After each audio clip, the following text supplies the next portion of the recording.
All right, well, it's 3 o'clock, and so we'll call the September 24th, 2025 meeting of the Audit and Finance Committee together and call it to order.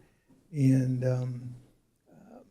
all members of the committee are present. I'm going to let the rest of you all introduce yourselves or let someone introduce you. Let's start over here with Melissa. Sure. So I am Melissa Cabrera, Director of Finance. Here to my left is Nancy Cooper, who is the Assistant Director of Finance. Across from us over here, we have Nick Kinney and Angie Hughes, both from PFM Asset Management. So they're here for a presentation on our investment report that we'll be reviewing later. Okay, thank you. Andrew Frazier does not have a mic, so I'm not gonna, I won't make him introduce himself, and you won't hear him anyway. And Charlie? Yeah, I'm Charlie DeSalle, Assistant City Manager for the city. So. All right. So we've done our present, absent, and additional attendees. Do we have a motion to approve the minutes from June the 4th? I'll make the motion. Otherwise, unless there's any additions or attractions to that. All right, thank you, John. I second. Thank you, Heather. All in favor, say aye. Aye. Anyone have a different opinion? I guess not, since we all voted. Aye. All right. With that, we'll go to Melissa, or I guess, Melissa, you're going to start us off on monthly financial update? Yes. So this is one of those fun months where you get two financial reports. We have the year-end unaudited financial report, so that is ending June 30th. I will start with that, and then we'll talk a little bit about July financials. Not as much to go into there since it is the first month of the fiscal year. If you've read through the summary or the financial overview that was attached to the financials, you'll see that it was, at this point, mostly a positive year. So for all of the sales tax funds, we either exceeded or were at budget for revenues. Most of the funds were below the budgeted expenditures. Looking specifically at general fund, and we'll go into this a little bit more because I have some additional reports that I've added this month to talk about sales tax, how that's trending, and what we're seeing there as far as retail economy. But the general fund revenues were 2.75% above budget and approximately 1.1 million higher than fiscal year 23-24. The majority of that can be explained by that ARPA transfer in of about $1,035,000. That was for the increase to the FOP salaries. So that paid for the increased salaries raises that were given to our police officers at the beginning of the Pause, please. We are not. We continue to buffer on Okay. 3 different things. So we're going to figure this out. If you guys give me 5 minutes to troubleshoot. That's all I need. Okay, I don't know if anyone can hear online or not, but if you can't, we're going to pause for a minute. We're having a buffering issue with technology, so we're going to pause just a few minutes and see if we can solve that. Sorry about this, guys. As soon as we figure it out, we'll get back to you. Sounds like I'm being told people can hear the meeting, just so you know. Can hear, just can't see. Is it working now?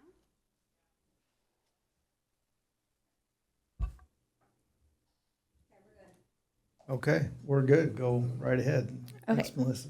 I'm not going to start back over since it sounds like people could hear the audio at least.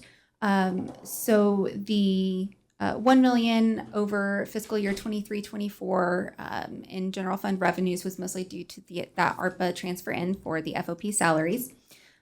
We did see a decrease in sales tax from what we had expected in budget, and we'll talk a little bit more about that. Use tax was also down to budget, but that mostly appears to be either the way that payments come in, but also use tax is subject to a little bit more fluctuation than what we traditionally see in the sales tax revenues. And that will be, reflected in the business activity month. You'll see how those are actually trending. It's a little bit more reliable for us to look at to understand the underlying trends and how things are going. Aside from that, general fund, we will have, the end of year supplemental appropriations that are coming up. So we just began audit work, meeting with the auditors tomorrow. So that is getting underway. And general fund, at least as of when this report was completed, you will see that for the actual amounts, we ran a deficit of $17,619. So overall, a pretty good year. So general fund is currently sitting at above a 17% fund balance reserve. So I know that we've had some things that have popped up since budget was completed. So we'll be bringing a supplemental appropriation to you for those things, talking about how those will be funded, how it would affect fund balance if they were going forward. Aside from that, in the enterprise funds, all three utility funds exceeded their revenue budget, and all three funds were also below their budgeted expenditures. Tourism revenues exceeded budget, expenditures ended below budget. Property tax levies in both of those funds, so parks and recreation and the health, they were both above the budgeted revenues. And then there had been some employees that were allocated incorrectly into the health property tax levy, and so we made corrections to those. And so you'll see that their expenditures have been corrected from that. So one thing I did want to point out is on the workers' compensation internal service fund. So this continues to be an issue for the city and one of the things that we really need to start focusing on. And, as we get into the risk management update that I'm going to give you later, this is going to have to be one of those things that we start talking about and strategizing on. But based on our annual work comp actuarial valuation, the liabilities increased for both existing claim reserves and incurred but not recorded, so the IBNR, which resulted in a large decrease to fund balance. So we will just have to start taking a closer look at that and figuring out steps to get that fund where it needs to be. You were reading my mind. That was one question that I had, or one of the big questions I had relative to the overall year-end report. I just wasn't sure how you were going to handle that, so I'll be anxious to hear more. Yeah, It's significant. Yeah. It is a significant issue. It's not just an issue that, City of Independence is facing. Claims have just been trending up across all cities, across all entities. And so it is something that we are going to have to work with, something that we're probably going to depend on not Bob Charlesworth. He is retired, but Charlesworth Consulting, who is our risk management advisor. And so we're going to have to probably just sit down and start having some conversations on them about how we get us on a better financial path for that fund. And overall, looking at all three of our stay well, risk management, and the work comp funds, determining how we need to get those funded, what kind of reserves we need in them, since we are, self-insured and that sort of thing going forward. So it's all part of probably a bigger conversation. Fortunately, not all of those funds are facing the same issues that the work comp fund is.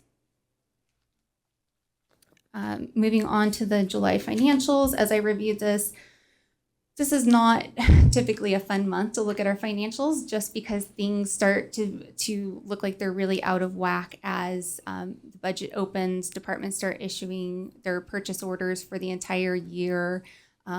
We have a large portion of our revenue between the property tax and the use tax that we don't start seeing those revenues come in until late November, December, and then use tax in around February typically. So it's always a little jarring. It looks like the fund balance plunges just because of some of those factors, and then once we get about mid-year, then things start correcting themselves. So that's why I'm happy to go through and talk about anything specific if you have them in the July financials. But I really kind of wanted to jump into those sales tax reports that I have included this time. So these are some new reports. There's something that we have always looked at behind the scenes. I depend on them when I'm going through the budget, when I'm doing my trends for the year, seeing how things are going.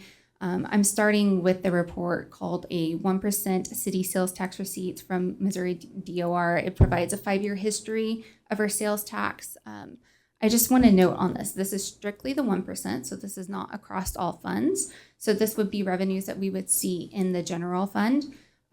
These do not take out for the 1% collection fee that the Department of Revenue provides to us. And it does not take out for any funds that might be restricted to debt service payments for TIF or other economic development activities. So these are strictly the dollars that are coming in from our sales tax. So you can see July, those receipts were up 7.4% compared to the same period the prior year. August was down 5% overall. Year to date, we are up 1% when you look at it from this perspective. Again, it will not translate directly to the sales tax receipts that you see in the general fund. This is strictly all receipts. On the next page is the same type of report, but it's specifically for the use tax. And so here you can look at the prior years and see how those months fluctuate. This one is a little bit harder to trend just because it started seeing major fluctions in 22-23 into 23-24 because of the Wayfair decision and when those payments started coming into us through the state of Missouri.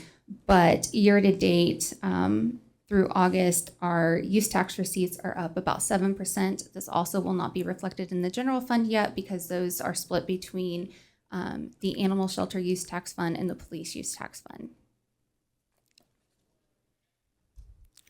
fund. The next report, I have combined sales and use tax reports because we talk a lot about how the economy is changing, things are shifting from brick and mortar, and we should be seeing increased use tax. So when we look at it from that perspective, total monies coming in so far year to date are up 1.9% over the same period. So through August of 2024 to 2025, we are up 1.9%.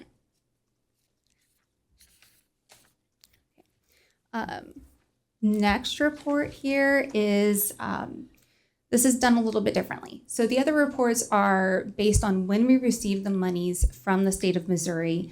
This report goes through and analyzes those receipts and puts them into the actual business activity month. And so it presents a little bit different of a picture. So from one perspective, yes, we want to know how much we are receiving for budgetary purposes and when those dollars are being received by the city. But this one actually goes back and looks at it as a 12-month rolling history. So essentially over the past 12 months, when we are putting them back into business activity month, we have seen a decrease of about 0.9% in our retail economy. And then with use tax, you will see that we have had a growth of about 6.7% over the past 12 months.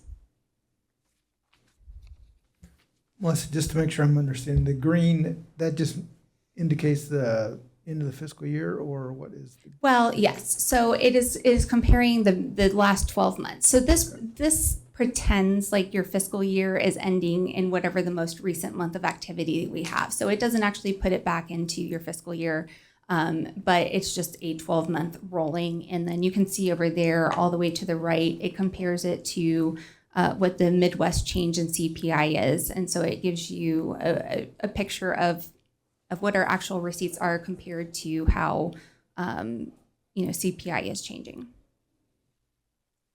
I know it's a lot to digest. I can go through this report a little bit more, tell you what the columns are if anyone's interested, but. Okay. I think we're okay.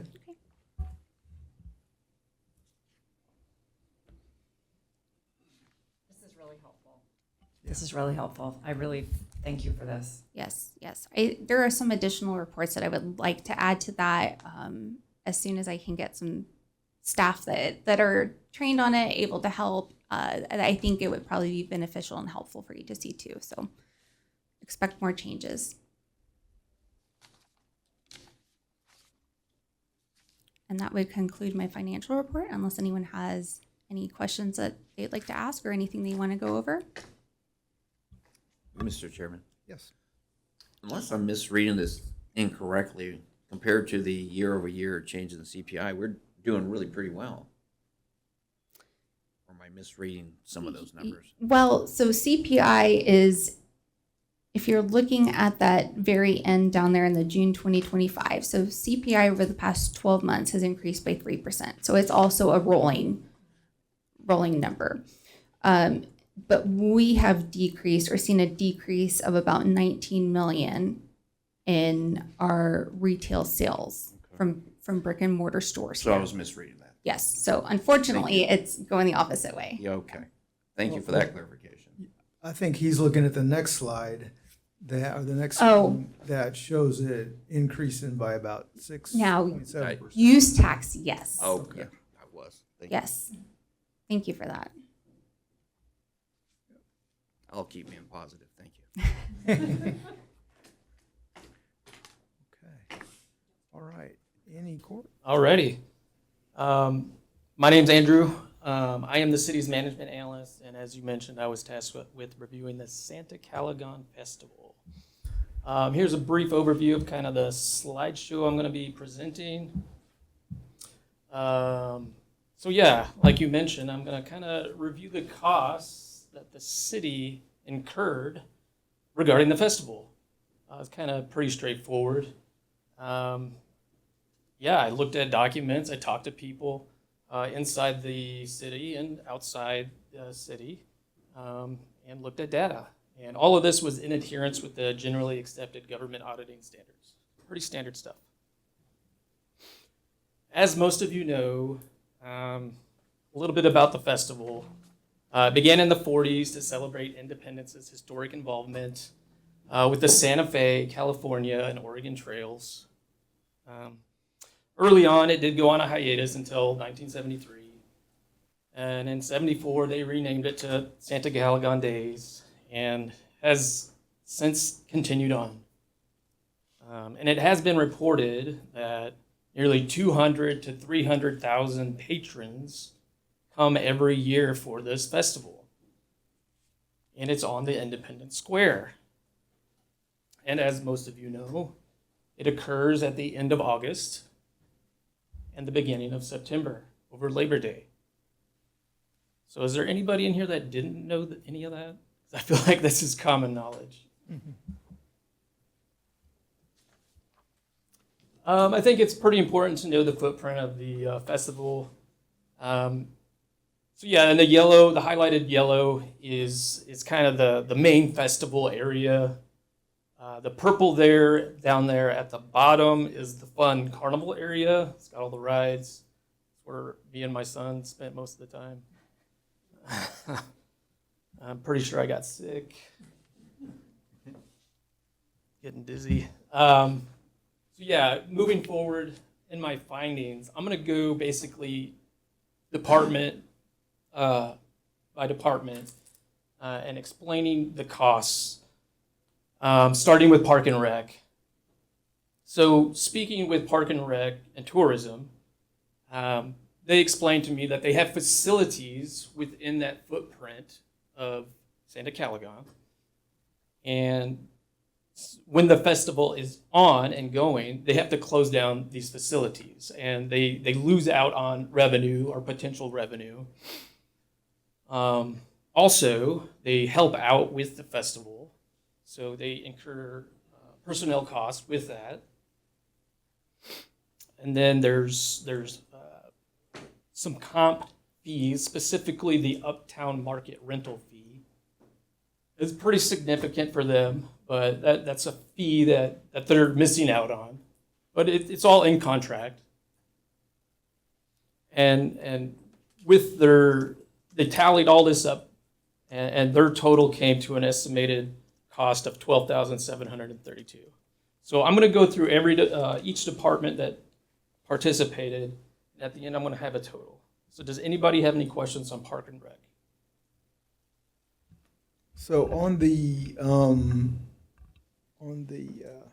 farmers market, you're assuming that we would be able to, how many days are you assuming that we would be able to rent that out? Right. Right. And that's And that's with all the other, like the National Frontier Trails Museum, the Truman Memorial, Palmer Center, all of that, they've calculated out. I'm sure they just averaged it out over the year, a loss amount. I don't think it was anything other than that, just an average. And the 8,400 for the Uptown Market would be what we, if we were to rent it to them. Yes, that would be the what- cost, cost. the actual cost. Okay, Yep. all right. Just want to make sure I understood. Thank you. Moving on. The Communications Center, also known as Dispatch. They played a part in Santa Calagon Festival. They had a dedicated Santa Calagon radio channel or frequency for the first responders working the festival. So with that, they had dedicated employees working that channel. Of course, they also had, employees covering regular city radios for citywide coverage. So they had both radio coverages happening at the same time. It was reported that these Santa Calagon radio-specific employees worked a total of 116 hours, making their personnel costs $7,090. Now, there's a lot of factors with them. They have really low staffing over there. Everybody accrued overtime. Then you also have holiday pay as well with Labor Day. So, any questions on that? Moving right along. Another component with dispatch. I was curious about the number of calls for service and just general calls for service with the city and calls for service within Santa Calagon. And they had that data. I wanted to see what that looked like. And they had it for sure. This image here depicts the data they gathered. So the big red square is where they gathered the data for the Santa Calagon portion of the data. They didn't just limit themselves to the footprint of Santa Calagon. Obviously, everybody parks outside of Santa Calagon. You didn't park inside the footprint. So there's a lot of spillage outside of the footprint. And I found it fascinating comparing those data points to the rest of the citywide data points happening at the same time. And in the full review, I have a detailed list of call type, which there's about 40 different call types, broken down by day. And it's just fascinating to see. You can see a spike or a surge in like disturbances on Friday and Saturday night. But that's pretty typical anyway. So on that, is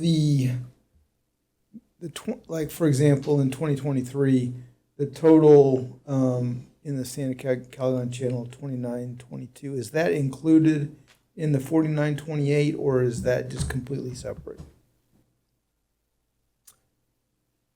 Say that again, I'm sorry. So is the 2922 in total calls in 2023, is that included in the incoming calls citywide? No, So No. that's separate. it's from- separate. Those are, yep, correct. So obviously we're getting, half as many calls roughly in that particular area than we are in the rest of the city as a whole Yeah. in that time frame. Yeah, I found that fascinating. Very interesting. And in 2024, it's even worse because we're getting percentage-wise. And again, I have a complete breakdown of the call types in the full in the report. Right, sure. And a lot of those are just general assist calls, nothing too significant. And speaking with some of the officers this year, nothing really significant happened in the festival footprint proper. I think previous years maybe something had happened, but not this year. And this goes well with the next slide. The police department. So they definitely incurred, out of all the departments, the most costs. They put in 720 regular hours of work and 267 overtime hours.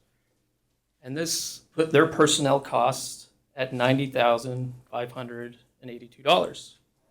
But they also had the most personnel working, and probably rightfully so. Also, the Chamber of Commerce helped pay for additional officers working. They had an officer at both stages. They had officers working overnights that they paid for, and I think they had one even at the Chamber of Commerce to help with money transferring. I think the Chamber had money there. All the money was there. So they spent $16,500 for those officers, which isn't included here because that came directly from the Chamber. Any questions on police department? Fire department also had a presence. They obviously were there to assist in any medical or fire-related things, but they also conducted booth inspections.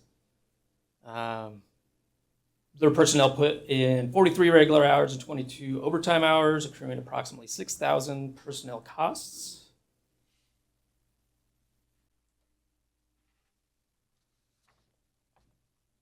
Emergency preparedness was also there. As somebody who used to work in emergency management, I think it's okay to say that we're often forgotten about. But they played a function here at the festival. They are woefully understaffed, but the one full-time employee did work 46 hours, accrued $1,840 in personnel costs, $725 in just vehicle use, food, expendables, etc. Bringing in a total incurred cost by the city, $2,565. What I thought was awesome or interesting was he had 10 volunteers working for him who they put in 620 hours of work. And we did the calculation with the current rate and the in-kind valuation with those volunteers was over $20,000, which I thought was awesome.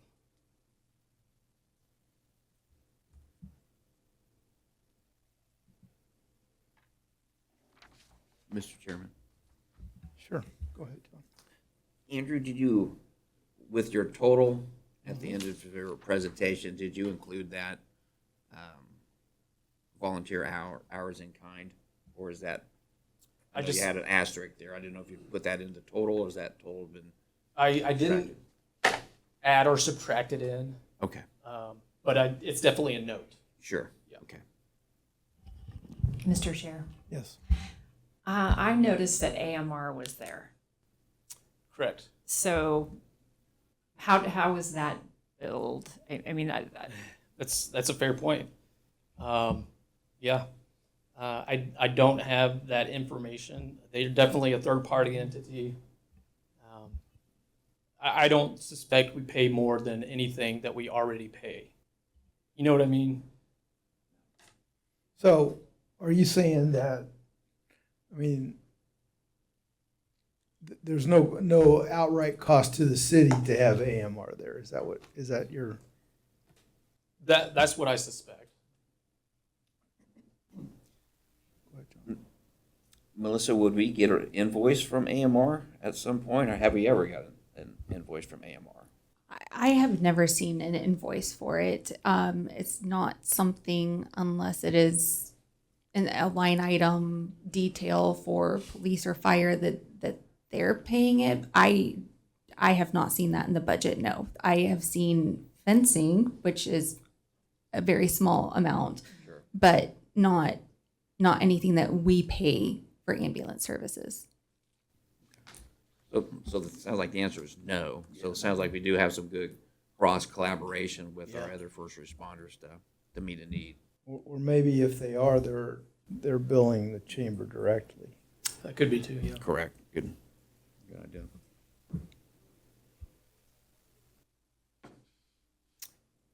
The Health Services Department also plays a pretty important part, especially with public safety and health.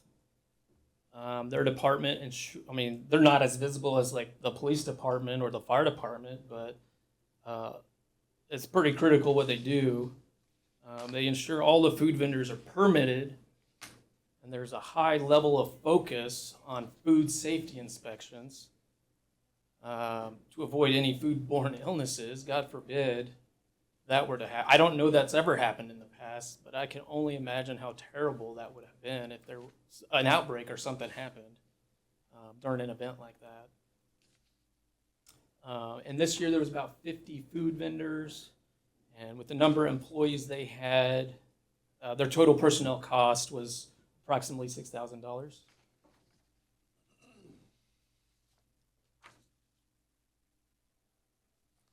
Community development also had a role. Their costs primarily stemmed from inspections as well. Their staff conducts vendor tent inspections, like safety, electrical type stuff, inspecting those things and ensuring compliance. Their personnel cost was around between $750 to $1,000.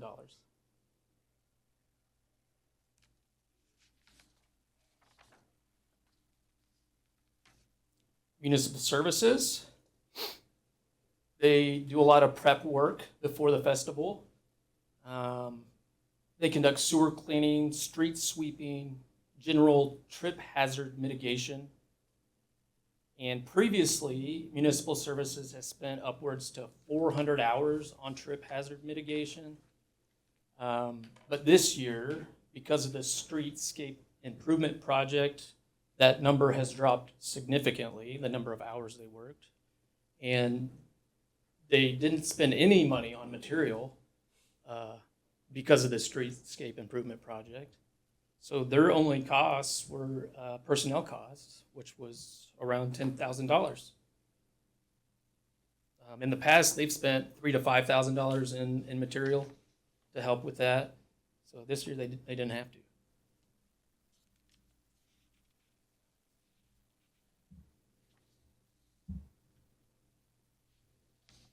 IPL.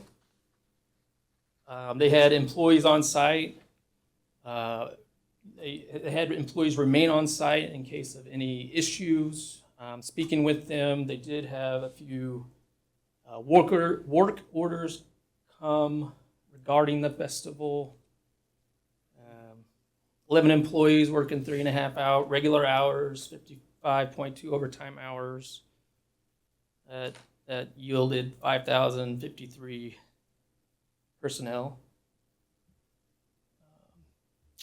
They also included overhead costs, which I appreciated. So all that in total costs $11,571. What would the overhead cost be? So they gave me a general description: administrative costs, engineering costs, supplies, fuel, vehicle wear and tear. They mathed it all out. Mr. Chairman, Yes. 11 employees were on call for this 4-day event. That's what I was told. And 11 employees only totaled up those many hours? And maybe they were taking shifts or So that's my next question. Yeah. Were they just working like a couple 3-hour hours shifts, here, 6-hour couple hours shifts? here. and Yep. just- It's a holiday weekend, so I Sure. totally get it. Yeah. You know, we want them to enjoy time with their family and friends and stuff. So no, that makes sense as talking through it. Average it out, it's about a little over 5 hours apiece. Yeah, okay. I'm real intrigued by the fact that the overhead costs are more than the staffing costs. That, I find that kind of interesting. Yep. And nobody else, no other department give you any overhead costs like that? No, and I specifically asked for things like that. Some departments were just baffled that I even asked that. Like, how do you calculate vehicle wear and tear? I'm not going to tell you. All right. So that's basically all the departments. I'm sure there's things that I've missed. But diving deeper into this, speaking with the finance, speaking to city manager, assistant city manager, learned that city pays for a city sponsorship, which is generally about $12,000 annually to the Chamber of Commerce. And there recently been a new funding strategy with a planned increase to $50,000 over the next 3 years, starting this year. You can see this year we paid $26,667. It's going to bump up next year, and then in year 2027 we'll have reached $50,000 for the sponsorship. Is that for just the regular membership to the chamber? Is that what you're saying? Or is this I think this sponsored is for Santa Calagon? This is sponsorship for Santa Calagon. Wow. And this requires city council approval every year. Mr. Chairman, Yes. so the contract is year by year as we work through it. The 12,000 annual chamber, that's budgeted in annually. Is that $12,000 number put into your grand total? Yes. So, yes, the answer is yes. Let me make sure I'm real clear here. So it says city pays 12,000 annually to the chamber. Yes. But that's not, That's being increased. that number is increasing in 25 to, it's more than double. No. Andrew, if I can too, I can clarify Sure, that. yeah, go So ahead. there's for the contract, there's two contributions that get made. There is a sponsorship for Santa Calagon and then a marketing number. The sponsorship number is 12,000. The marketing number this year was that 26,667. Through conversations that between the chamber and the city manager's office, we had agreed we will go up to that 50,000 by 2027, but we wanted to have an incremental increase. Also with the chamber's understanding that this is subject to appropriation through the contract by the city council annually. So even though we are saying we want to go to this number, the council has the authority to decrease that if they ultimately choose to. So there's two contributions that get made annually, a sponsorship and a marketing. That's helpful. All right, thank you.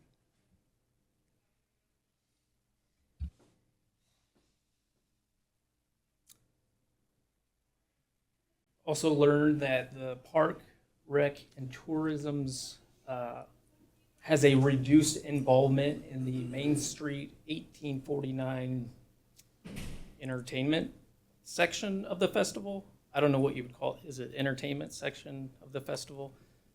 So they have a reduced involvement in that. In previous years, their employee costs, their personnel cost was north of $40,000. And because of their involvement with that, this year, it was in one of the first slides, but in the next slide you'll see it. This year, their personnel cost is substantially lower, less than $2,000, because they're not their reduced involvement in that. Mr. Chairman, Mr. DeSalle, is that because the ISA took over that section? That was part of the agreement that we initially had on that. So when we were negotiating this contract with the chamber early on, that was one of the discussions we had, was on the Main Street 1849 aspect of it. Through various conversations we had, essentially the Independence Square Association did take that function over. Yeah, okay.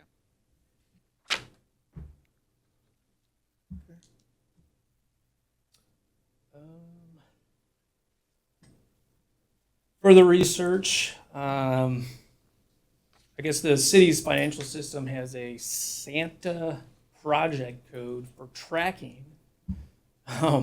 It wasn't really used. I mean, it was used intermittently, but boy, that would have made my job a heck of a lot easier if everybody used it appropriately. 'Cause we could have just punched that code in, and I could have found out every expenditure associated with Santa Calagon. But Mr. Chairman, Yes. can you explain that, please? The Santa code? yeah, so it's essentially it's a code that gets tied to an expenditure, right? So whenever a department inputs an expenditure into the city's financial system, the computer,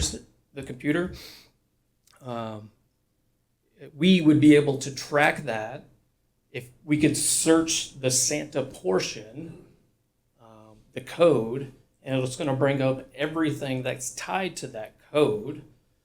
So all those expenditures related to Santa Calagon, the purpose of the code, and we could get the total right then and there, almost instantly.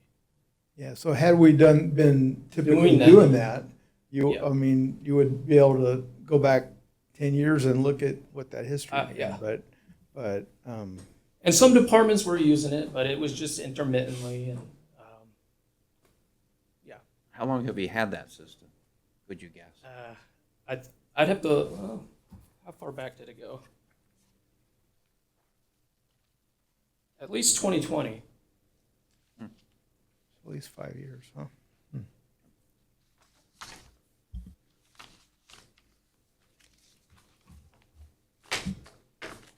Yeah, that would have been awesome. I'm gonna come back to that later. So this is my tally for everything. Yep, just tallying all the previous slides together. Finance made sure I did not forget to add loggers and FICA regarding personnel costs. They gave me a good percentage to use to tack on. And then those other costs that we talked about that were sprinkled throughout. And I approximate at a minimum, the city spent $214,000, $226 on Santa Calagon. And I say as at a minimum because I feel like there's certainly things I missed, and there's certainly things that just were left unnoticed or unchecked. And I feel pretty confident about that, at a minimum, for sure.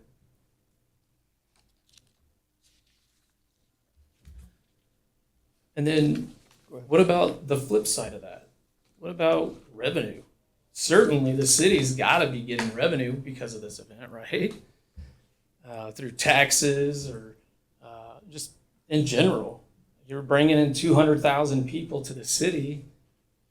I mean, even if they're not spending their money at Santa Calagon, they're probably buying gas or staying at a hotel or something like that.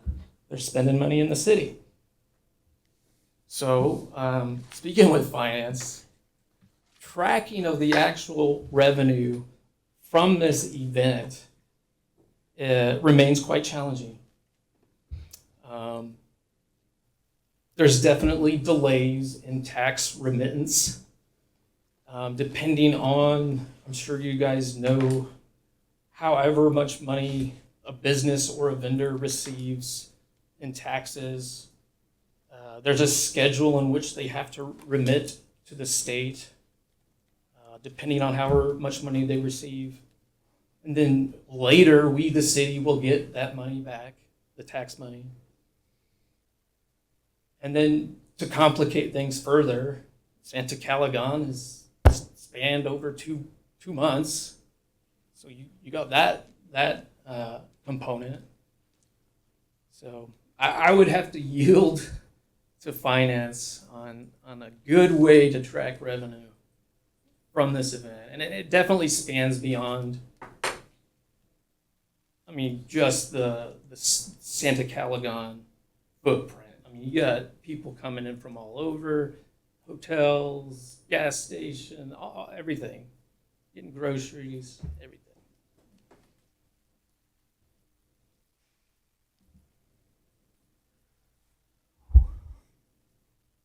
As I wrap up here, obviously it's a key cultural, economic asset. I mean, no doubt, it's just hard to track.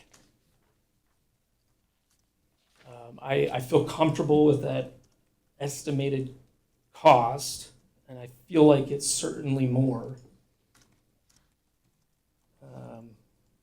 There's certainly benefits. There's certainly challenges. Yeah.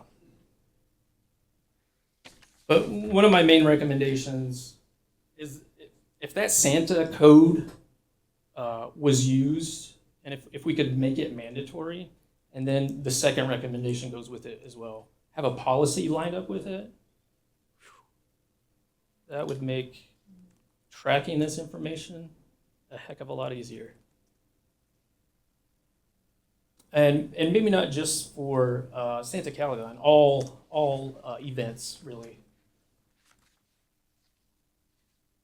And then agreements, so that agreement with the chamber, maybe continue to talk with them, talk about the compensation loss with Park Rec and Tourism. Charlie was talking about the marketing piece that's new, is if there's a return on investment piece that we can see as a city regarding that. I don't know what that looks like. I don't know. I don't have a marketing background. If we're paying extra for a marketing component, do we as a city get some sort of return on that? And what does that look like?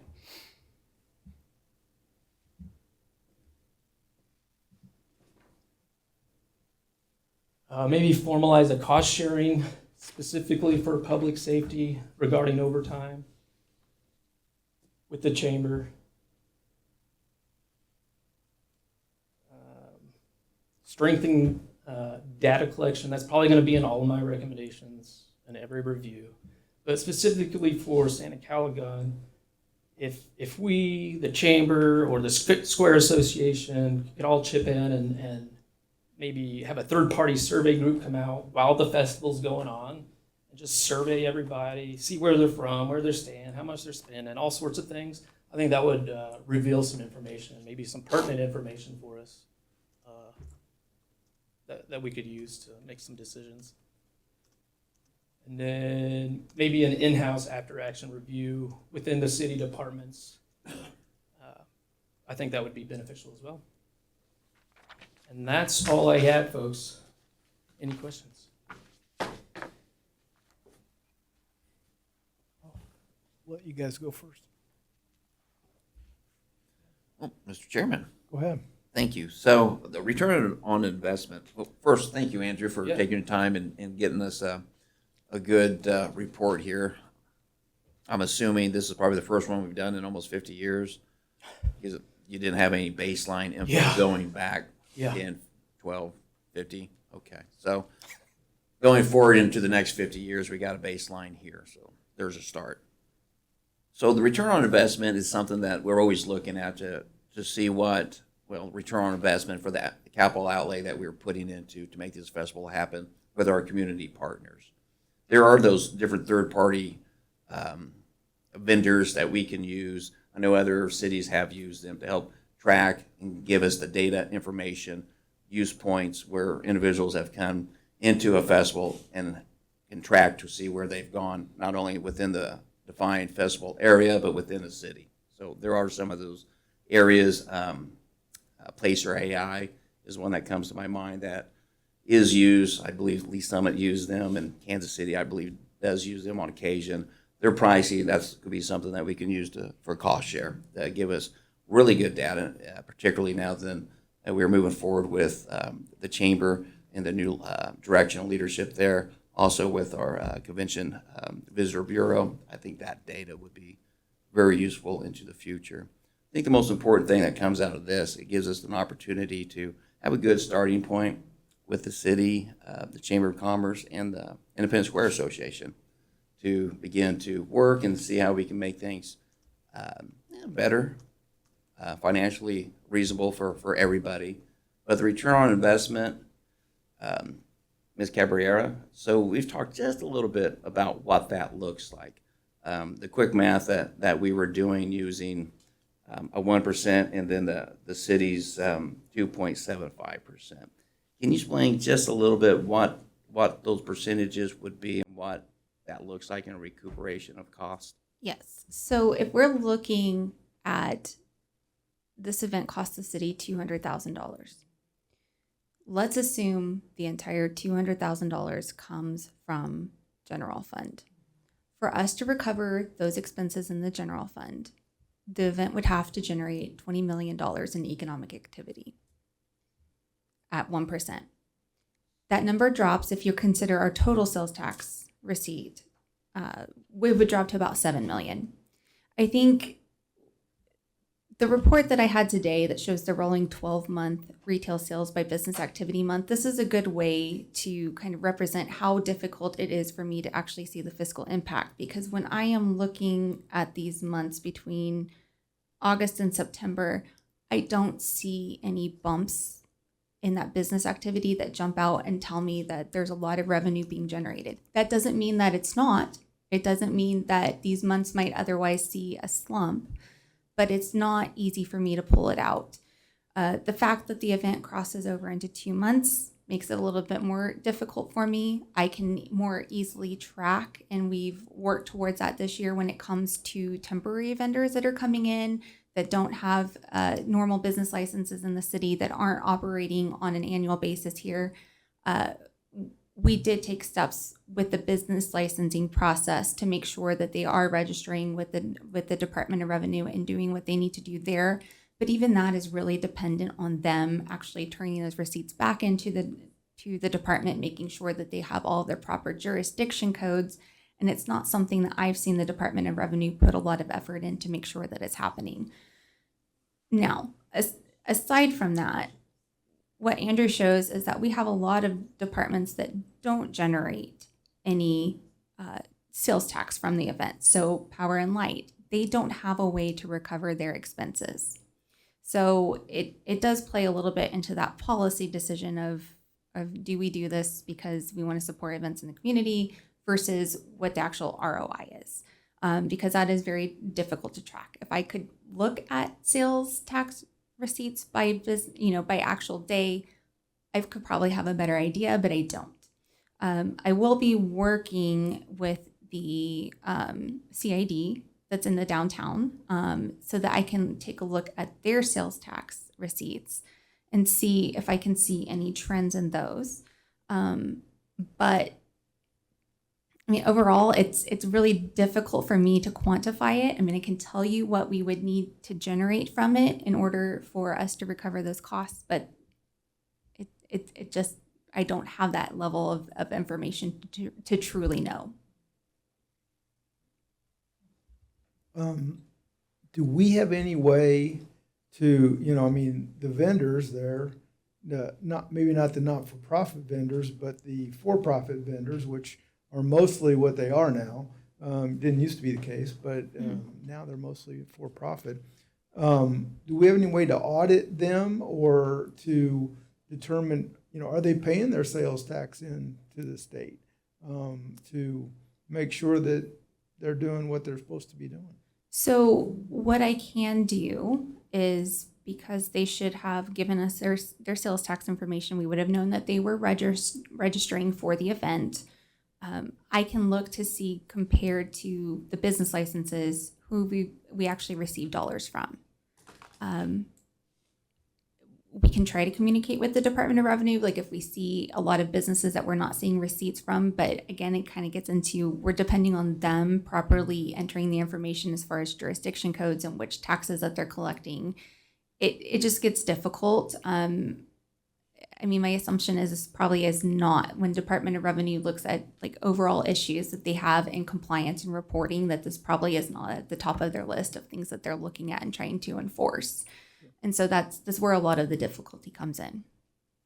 Well, it just seems to me that,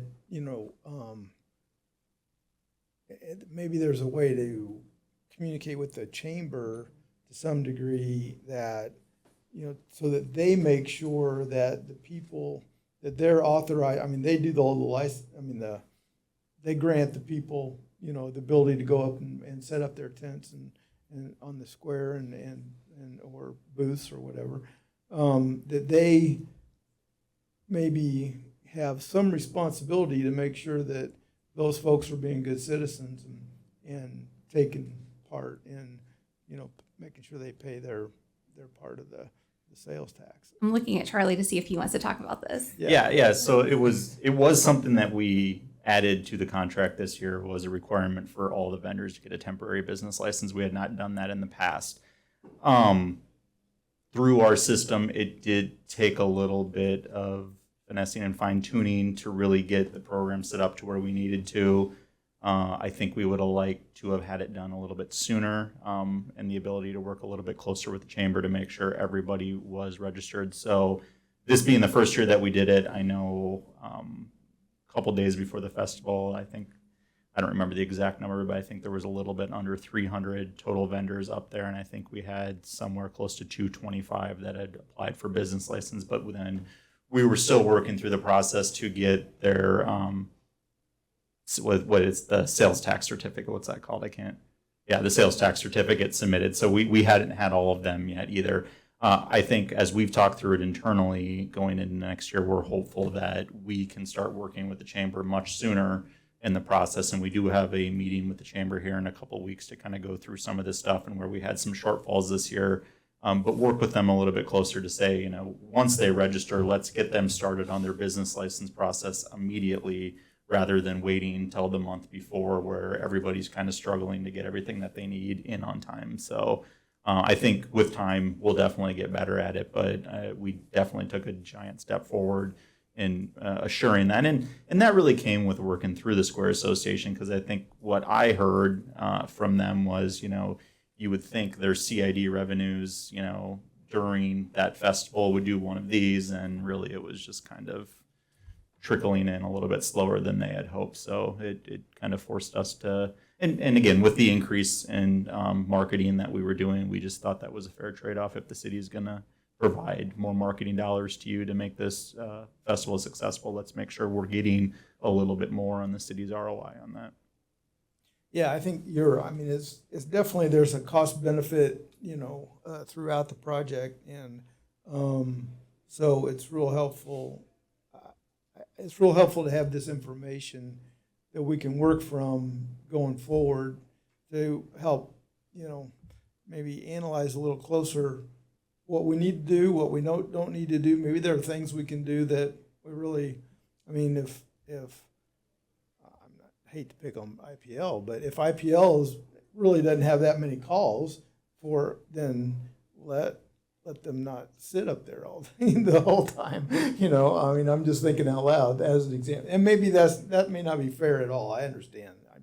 That's just an example of a possible. There might be ways that we can reduce some costs, and also some ways to negotiate with the chamber, or at least have a conversation about, hey, look, we're supporting this project in a larger way than maybe anybody thought we were. So that's. Mr. Chairman. Yes. Agreed 100%. This is a very good community event. We want to be great partners, because there are plenty of our nonprofit friends, scout groups and stuff that do use this as one of their biggest fundraising events for the parking space and the different stuff that they wear or sell and have. I would say everything's on the table at this point. Festivals change, evolve, move. Economies change, evolve, move. Do we go from a 4-day to a 3-day festival? Do we take the carnival hours? Do we shift them down? As far as I'm concerned, everything's on the table for conversation. Yeah, I think that's good. But this is good information, I think, for for us, for staff, for the chamber. I mean, the chamber ought to be, in fact, I would request, Andrew, that when your final report gets done, that you send it over to the chamber. I mean, Sure. let them take a look at it. Yep. You know, I think I'm that's just good. waiting on a legal response, and then I'm going to send it to city manager to get his response, and it's complete. Mr. Sounds Chair, great. Yes, this is the chamber's biggest fundraiser of the year, correct? absolutely. Yeah. So they should have some information on how much they make every year. So I think that's part of the discussion as well. Agreed. You know, and you know, I mean, I look at these numbers, especially if our marketing piece is moving towards 50. Well, maybe if we're putting this much into the game, maybe it shouldn't move towards 50. Is what I'm. But I don't know that. I'm not saying that for sure. I'm just giving examples. So it certainly warrants more conversation. So great. Any other questions or comments for Andrew or Charlie or Melissa? Anybody? Anything else? All right, great. Well, thank you, Andrew. That's helpful. We'll look forward to get that final report and dive into it a little bit more detail. Alrighty. And with that, Melissa, we'll turn it over to you for investment performance. Sure. So I'm actually going to turn it over to Nick Kenny here from PFM Asset Management. And we also have Bob Cheddar on the phone. So if you're looking at the agenda packet, I know that this presentation is quite lengthy. I think they have picked out some of the highs and lows that they want to discuss about it. So I'm going to turn it over to them and let them discuss it. Great, thank you.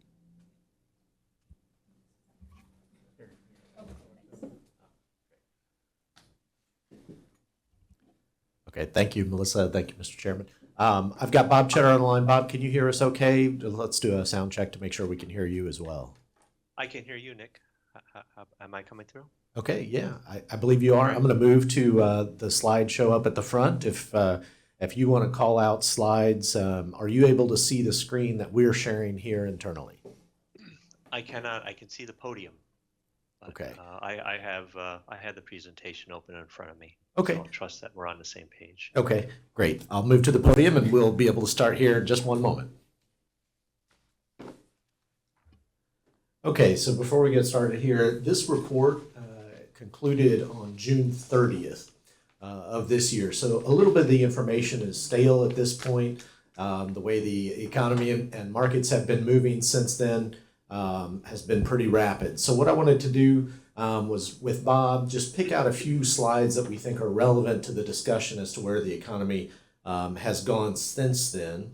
Bob, I'm going to go, we're on slide 4 currently, if you want to pick up from there.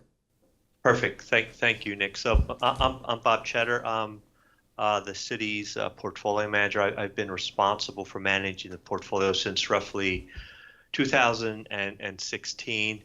And we manage a fixed income portfolio for the city comprised of primarily treasury securities and federal agency securities, which is consistent with your investment policy. So we'll go through some market themes to start with, and then we'll look at the portfolio and talk about performance and maybe the outlook moving forward. So to start on the first page is titled Current Market Themes. As Nick said, this was put together at the end of the last quarter, June 30th, but many of the underlying themes and thoughts are still consistent with how we're viewing the market today. We first noted that the economy has been very resilient, but maybe showing some signs of cooling.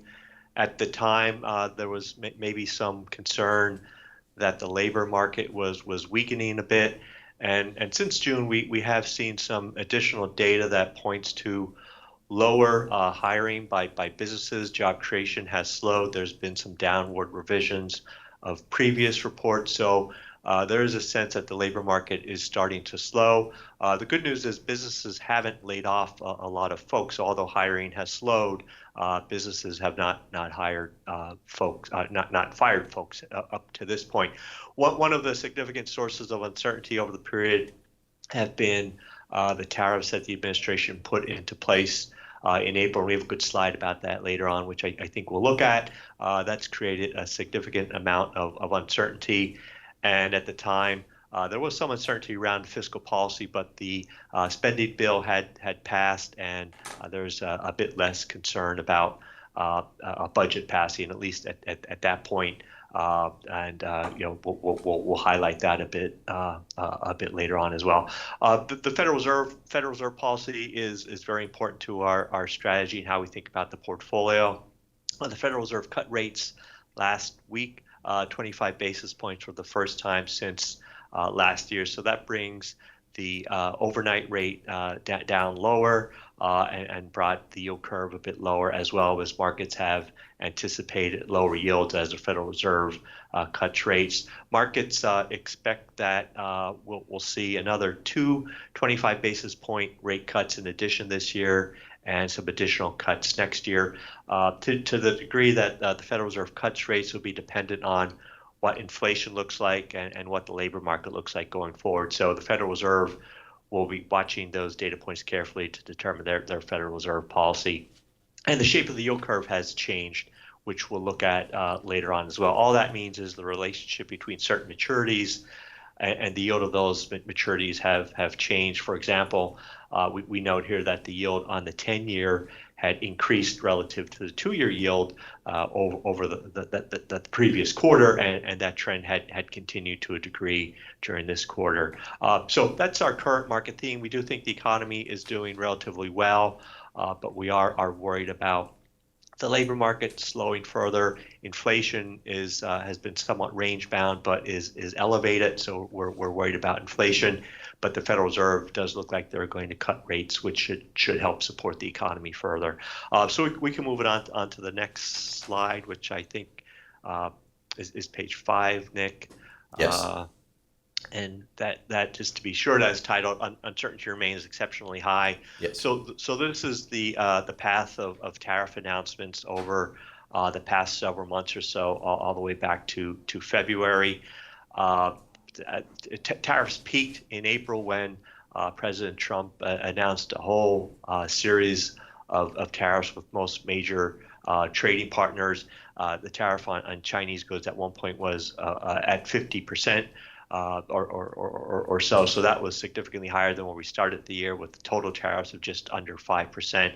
So there's been a lot of changes to this, and even beyond where we've updated this slide to, there's been additional changes. So the net impact of all those changes is that overall tariff rates are higher than where we started the year, and the highest in several decades.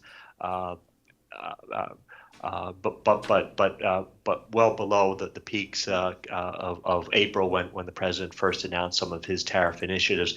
The concern about tariffs is that it is what degree will it flow through to the inflation readings, and so far it hasn't flown through to a great degree. Businesses have absorbed most of the cost increases. In some cases, there's been a stockpiling of goods to get ahead of the tariffs, but as time progresses, and if some of these tariffs stay in place, there is some concern that the tariff rates will push inflation higher. So that's important from just the perspective of normal quality of life, but it does have an impact on what the Federal Reserve will do with the overnight spending rate.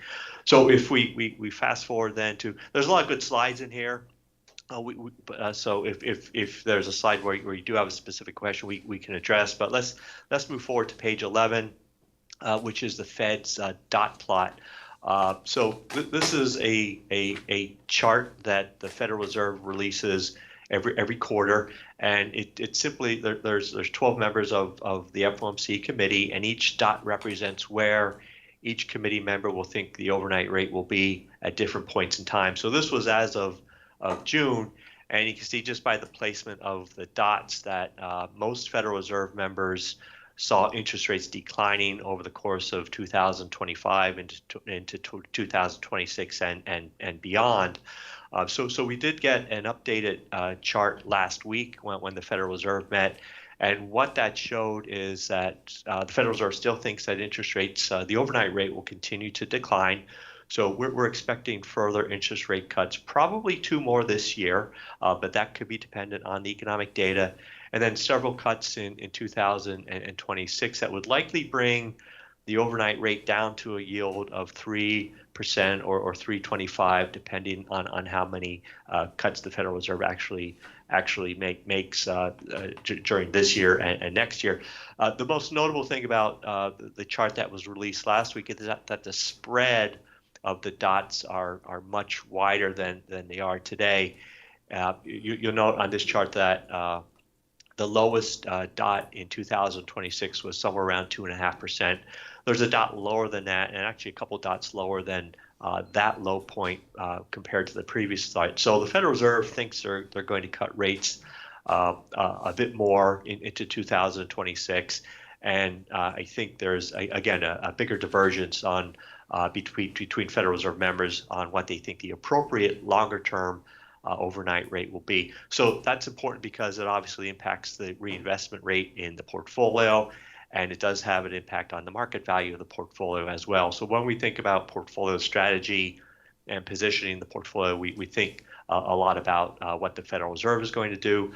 Most of the securities in the portfolio, all of the securities portfolio, are less than 5 years in maturity, and shorter term maturities tend to react more to what the Federal Reserve does than longer term maturity. So we'll move ahead a couple more slides. Hey, Bob, can I stop you just 1 second?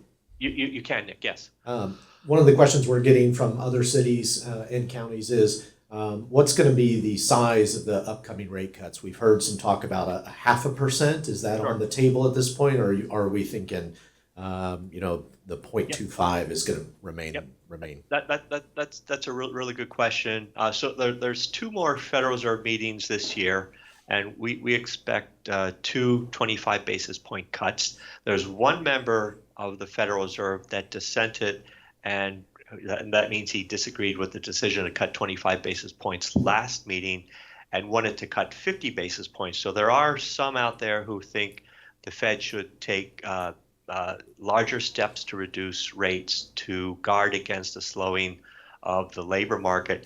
We don't think they're going to do that unless the data really slows down a lot. If, for example, the unemployment rate spikes or we see large amounts of job losses, we think the Federal Reserve will take more modest steps and cut rates 25 basis points when they do decide to cut, because they are concerned about inflation and the impact on tariffs moving forward. But that was a really good question.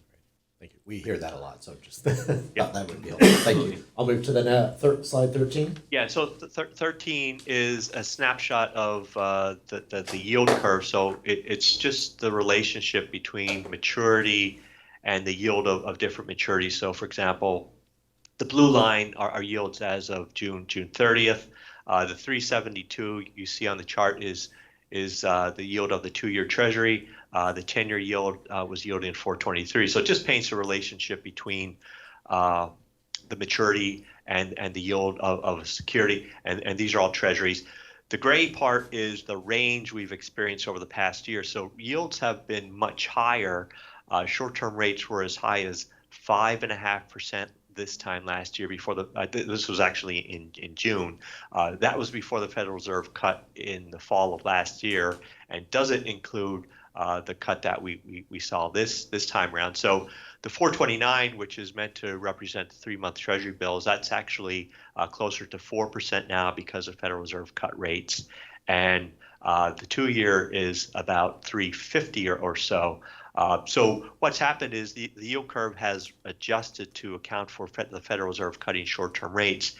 And from 2 years out to 10 years and then to 30 years, it's what we call a more normalized yield curve. So meaning the longer the maturity, the higher the yield. Last year, 2 years ago, it was actually inverted, meaning longer term yields were yielding less than shorter term yields. So we've had this repositioning of the yield curve to account for the Federal Reserve cutting short term rates. So what's likely to happen as the Federal Reserve cuts rates over the next several months is that the 429 will start to move lower and lower as the Fed cuts rates. The other maturities like the 2-year, the 3-year, and 5-year already have, to a large degree, those rate cuts priced in. So we won't see moves as large in those maturity ranges as on the short-term maturities.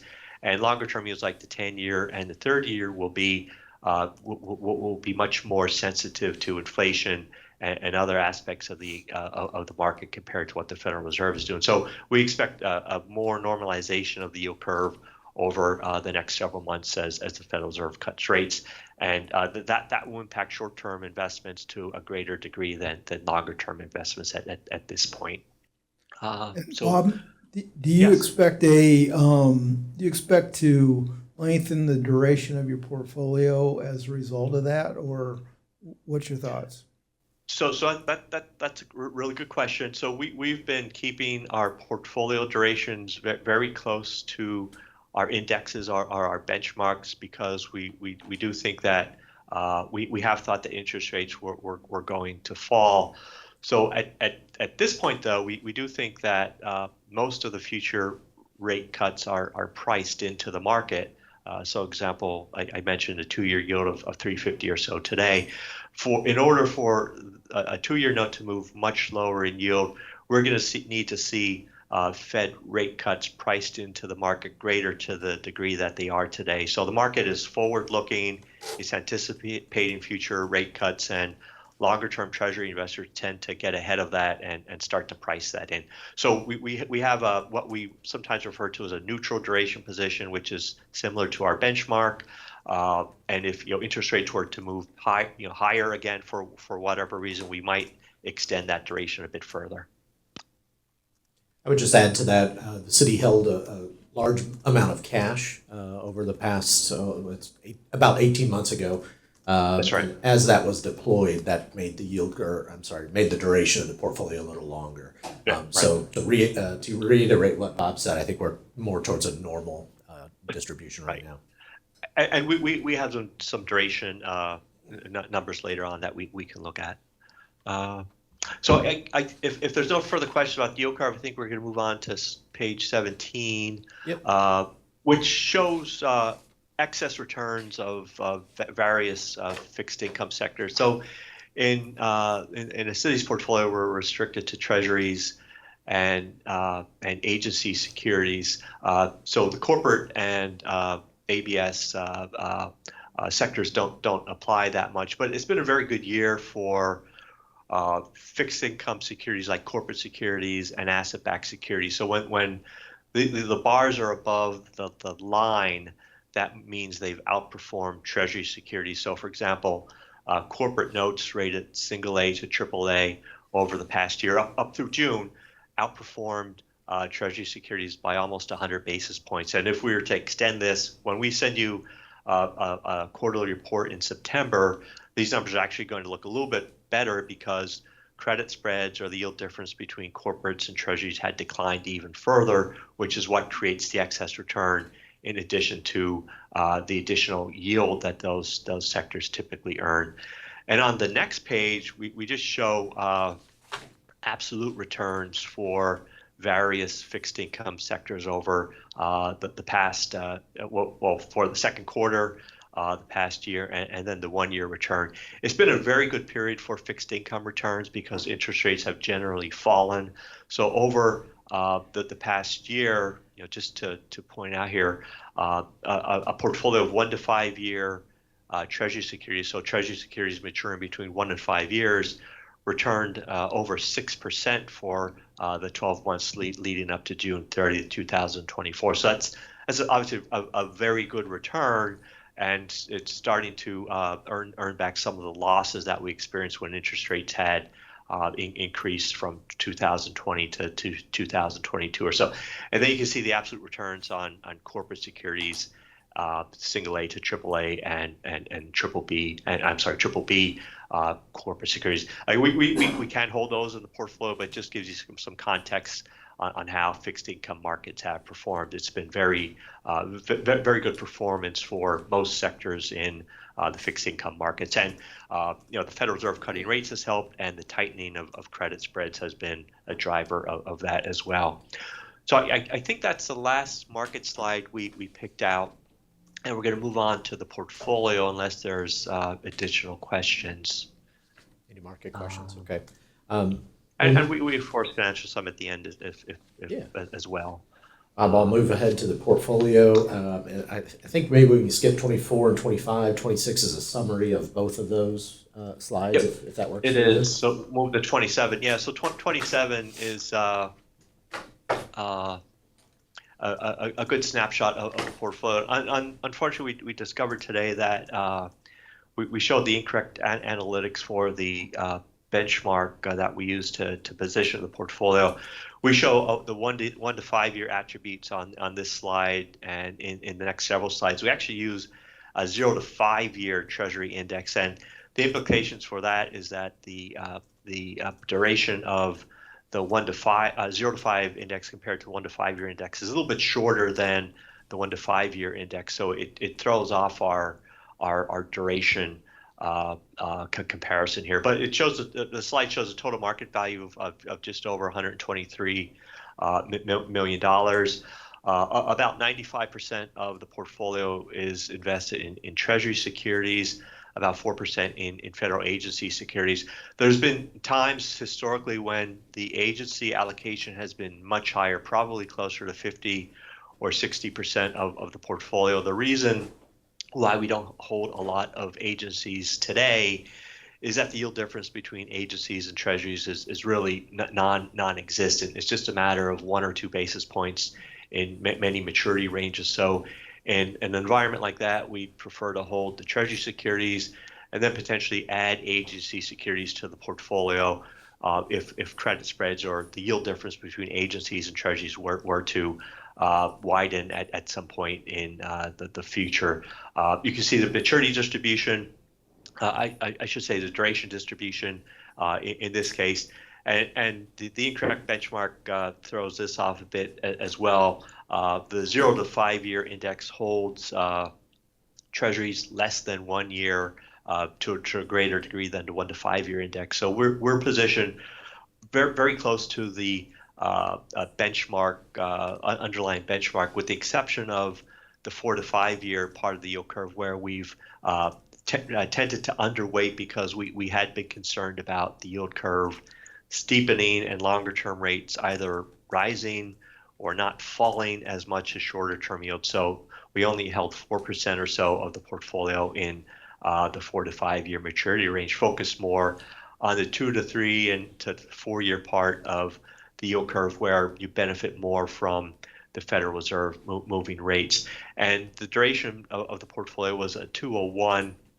at the end of this quarter. We're roughly a similar position today, but the actual benchmark for the portfolio varies between a 205 and 210. So we've been very close to the benchmark.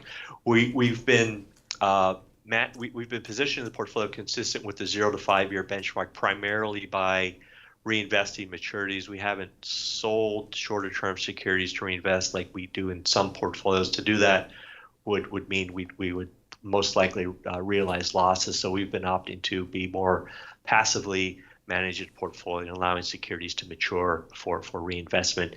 And in most cases, in longer maturities, a bit further out the yield curve. Moving on, why don't we skip right up to page 31, Nick, Yep. because the treasury allocation is relatively high. The other slides don't Yep. show a lot. Actually, could we go back just one more? I'm sorry, at page 31.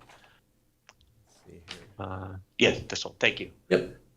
So this is where we show the return of the portfolio, and we show this on a total return basis, which means it includes any interest earnings the portfolio generated during the period and any change in market value. The change in market value is usually because of interest rates moving up and down. So for the past year, the portfolio returned a 5.68. So that's a good historical return. You can see about 3.2 million in interest earnings and roughly 3.3 million positive change in market value during the period. The benchmark that we showed here returned to 607 because the duration is a bit longer. The 0 to 5 return was a 580 during the past year. So we're a little bit below the benchmark, but on a historical basis, you can see that even showing a longer duration portfolio, we're well ahead of the benchmark. We have very good outperformance relative to the benchmark for a lot longer periods. So 568 total return, and again, that's the two components of interest earnings and the change in market value. Interest rates fell during the year, so there's positive change in market value. And for the past 3 years, you can see the interest earnings of roughly 7.7 million and 4.7 million positive change in market value, and that's been the environment where the Federal Reserve has been cutting rates. And I'll just go to one more page, which is interesting, page 33. This is since inception. The inception date we have for this slide and for the performance is September 30th of 2016. So you get a sense of the interest earnings going back 1 year, 3 years, 5 years, and since inception. I will comment that during a substantial portion of this history, interest rates were at zero. So almost through 2016 to roughly 2019, the overnight rate was at zero. And then the overnight rate fell again to zero in June of 2020. But we're in a more normalized period today, and you can see the impact on the interest earnings. So just, for example, comparing the last 3 years compared to the inception for the past 3 years, we've earned almost as much as the rest of the history of the portfolio, and that's because we've been in this more normalized interest rate environment for the past 3 years or so. So the Federal Reserve, just a bit about the outlook moving forward. We do expect the Federal Reserve to cut rates a couple more times this year. I think the interest rates of the portfolio will actually continue to increase a bit for the next year because we still have some lower yielding securities maturing in the portfolio that will reinvest at higher yields. So that should increase the yield of the portfolio. And then at some point that'll level off. But I do think, and we do have, as Nick pointed out, we did invest quite a bit of cash in the portfolio over the past 18 months further out the yield curve. So we've in effect locked in a significant amount of the portfolio at yields, say between 4 and 5.5% for an extended time period, which should help to stabilize the interest earnings as the Federal Reserve does cut rates over the next 12 months or so.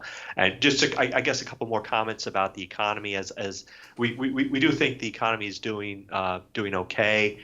We worry about the labor market, particularly if businesses decided to start to cut back to help mitigate the impact of tariffs or maybe slower consumption. And we do have some concerns that maybe inflation is running a bit above where it should be, but we think that the Federal Reserve will view the recent inflation numbers as good enough and continue to cut rates over the course of the next 6 months or so. And to the extent they do that will be really dependent on what the economic data looks like over the next several months or so. So I'll stop there. And if there's any questions, or if Nick, if you think I missed something, I can certainly go back and touch on that. Well, thanks, Bob. Mr. Chairman? Just a question relative to, it was on slide 31. So change in market value the last year is 3.3. As interest rates drop, your market value should go up. Right. So will you look to take any of those gains at that point, or will you just let it ride? Yeah, Bob, So- were you able to hear the question? Yeah, I did. Thank you, and that's a good question. So we'll likely maintain the duration of the portfolio. So if we were to if we were to book the gains, so to speak, that would involve selling most of the higher yielding securities in the portfolio. So essentially accelerates your I was worried about interest that. earnings. Yeah. So Right. I think it would be beneficial to hold those securities that we've held at those near historic high yields and continue to benefit from the interest earnings that those securities will generate. If we were to fall to a yield that maybe we viewed as unsustainable, so for whatever reason over the course of the next 2 or 3 years, maybe the Fed had to get back closer to zero. We don't think that's going to happen, but if there was a more dramatic move like that than what we think is going to play out, we might consider restructuring the portfolio. But I think we're likely it's more beneficial to maintain the structure of the portfolio, continue to reinvest as we have maturities, and maintain the income that the portfolio is going to generate. Okay. Councilman Wiley, anything? Thanks. So when we're talking about the labor market slowing down, I think I've noticed a lot more talk about layoffs recently, but I think it's a certain set of jobs. Am I right? And some of the layoffs right now have to do with AI. Is that right? There have been some related to AI. One sector that's been weaker has been the manufacturing sector, and some of the policy initiatives that were put in place were supposed to help the manufacturing sector. One of our concerns about the labor market is that the hiring has narrowed amongst just a few industries like healthcare, for example, and some of the other industries like manufacturing haven't expanded. So we are so far businesses haven't laid off a significant amount of people, but we are concerned about that because there hasn't been enough hiring to offset that. I think any disruptions from AI could potentially be a bit further down the road, but it could significantly change some industries. Okay. I always kind of compare what's going on to my experience in 2007, 2008. And in that instance, the layoffs were across the board in every industry. Exactly. Okay. That's right. And it's a little bit different this time.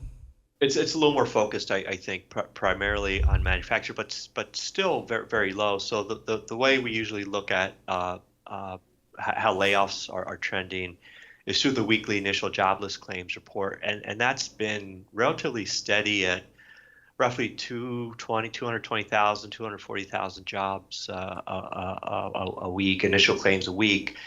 For the past several years, it really hasn't moved that much. So if we start to see initial jobless claims starting to pick up, that could be a sign that businesses are starting to lay off. That report is released every Thursday morning. So far those numbers have been very, very modest, and that's been one positive about the labor market. I think the biggest concern is that at some point businesses will have to react to tariffs, and they'll have to focus on profitability, and that could mean that they may decide to trim back their workforce. Thank you. Sure. All right. I don't have anything else. Councilmember Perkins had to leave a little early, so Okay. he's obviously doesn't have to say anything to say. So I think we're good. As we look to do these quarterly reports, I thought bringing Bob on, he hadn't talked for a while, and enough had happened since the June report came out that I thought it warranted a good discussion of this. We'll continue to work with Melissa, Nancy, and just make sure we bring you the appropriate information. If we want to do the econ thing every time, great. If we just want to review the portfolio numbers, we're happy to. But again, just to make sure you guys get the information, you want, we're happy to do so. All right. And Nick knows how to reach me if there's any questions. Any other questions? I don't think so. Thank you. Okay. Thank you, Bob. Thank you all. Thank you, everybody. Appreciate the time. All right. Next on the agenda, Finance Director report. I'm not sure what else you're going to report. No, well, I mean, we talked about a lot of things. So, as I mentioned before, we're just starting getting the audit underway. So that will be coming towards the end of the year. I think other than that is talking about the cadence that you would like for PFM to be coming in and doing these reports if you want it semi-annually. I think, isn't that what we talked about last time, was doing it semi-annual? We did. I just wanted to make sure you were okay with continuing with that. So. I'm okay with that. And we can certainly send the reports out if you want to review it when we get them quarterly, and then we'll just plan on them coming about every 6 months. I think that sounds Okay. good. If I, I would like the reports. Sure. Yeah, I'd like to get the report. Yep. I agree with Okay. that, yeah. yeah, if I could just add real quickly, I don't know if it's proper to add in here. We're happy to send some commentary along with the reports just as to what we're finding most interesting. So I think we can provide that to you all. And then certainly if there are any follow-up questions, we're happy to hop on. But yeah, maybe not the whole report every time, but what we find most interesting. Great. And that's all I have. Okay. All right. Who was going to talk about risk management? I have attached this memo, so I don't think it's anything that we need to have a lengthy discussion on. It just was an issue that council was concerned about when we were going through the budget process, and so I just wanted to give you an update on what we had been working on. Things are moving along. We started having some more meetings. I know it's maybe a little unusual to have something like this in the finance department, but we are starting to get Carissa, now on board with it, and so she's going to start joining the meetings because this is a very people first type of program that we're administering. So. Just working towards that and developing where we need to go with it. So just so you could see what we've been working on, what we're going to be working on next, developing, I think one of the most important things is actually coming up with policy, risk management policy development. So we have programs, we have procedures, but we don't have an overall risk management policy per se. So that is the main thing that we've been working on and communicating about, and making sure that Carissa is part of that, since she will play a pretty heavy role with it. Okay. Mr. Chair, this may be premature. This citywide safety review committee, have you guys talked about who's going to be on that? Yeah, we have some ideas. So we'll need someone, city manager representative, human resources representative, anyone that is more directed towards training, and most departments should be represented in that. So there's a general idea. I think we need to probably talk about what the overall structure of this risk management group looks like. And then, identify the primary functions for that group. Will they be review? Will they be setting policies and procedures? What does that look like? All of it above, most likely, but yes. So then, how often do you expect to kind of bring things back to us on this? I can report to you as we're working through these things as often as you'd like. If you would like me to prepare kind of a memo of what we've done over the past month or 2 months, however often we're meeting, happy to do that. I think that would be helpful. Sure. And, I also think, I know that there are council members not on the Audit and Finance Committee that are interested in this. So Yep. it might be helpful for you to send this out to Sure. the full council. Okay, we can do that. So that they can have a chance to look at it, if that sounds okay. I apologize. There's one thing I forgot to bring up during the finance director report is the schedule going forward for how often we want to meet. Right. So we had it, I think quarterly is Quarterly. the plan, and is that, so I think that's what John and I, Okay. what we had all talked about. So so that puts us at our next meeting at December 17th. And I think that sounds fine. So I think that's adequate at this point. Okay. Okay. All right. Well, that's the end of our agenda. Anybody have anything else for the good of the cause? All right. If not, then we will adjourn. All right. All right. Thank you.